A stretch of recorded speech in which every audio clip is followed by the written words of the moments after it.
It's not about how to survive the zombie apocalypse, it's about how to stop it. Most zombie games put you on the ground. You're scavenging, you're running, you're trying not to die. My zombie RTS puts you in the operations center. You're the commander. You have units, you have a map, and you have 72 hours to keep the infection under control before it spirals beyond recovery. Your job is to do better than every army in every zombie movie you've ever watched. That's the fantasy, that's the game. I'm David, I make games solo, and this is the devlog for my zombie RTS. It's my second game, currently in prototype, being built in Godot 4.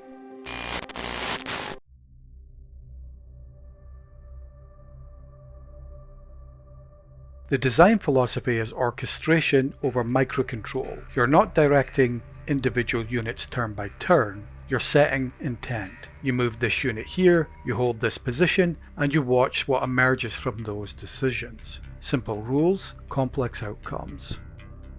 That word, emergent, gets used a lot in game design. I want to show you what it actually looks like in practice.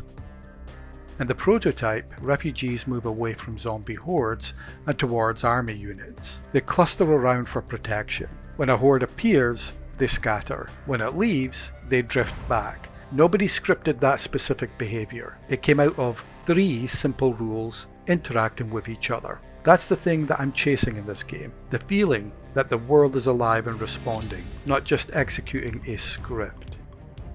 You're looking at a NORAD style tactical display. Green on black, unit icons, map overlays, and infection data.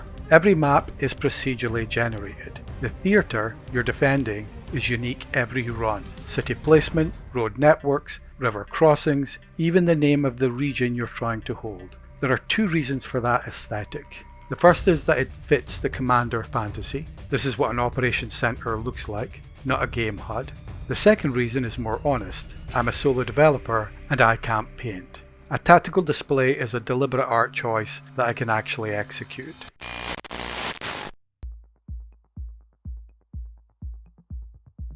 The prototype has a working game loop.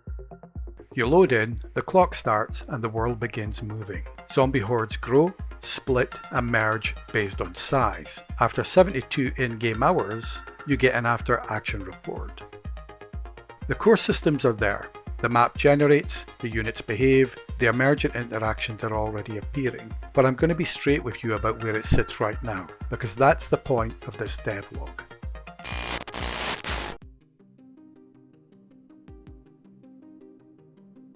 Right now, the prototype feels more like a simulation than a game.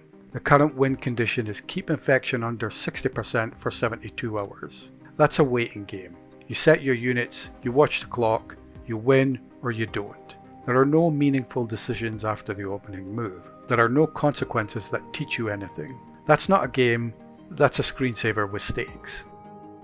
The direction I'm moving in is consequence-driven objectives. The idea is to use objectives not just as targets, but as a tutorial layer, one that teaches through action rather than instruction screens. For example, move an army unit to an urban centre in the first game hour. That's the objective. The consequence is that you learn units can move, and you see what happens to infection rate when they do. Hold 2 urban centres simultaneously. The consequence is that refugee production slows, infection slows, and you receive a reinforcement unit as a reward. The objectives train you to understand the system by making you interact with it. The spiral mechanic I want underneath all of this is simple. More infections breed more infections. More refugees breed unrest. Army presence stabilizes both. If you're not watching all 3, it gets away from you. That's the tension the prototype needs, and that's what I'm building towards.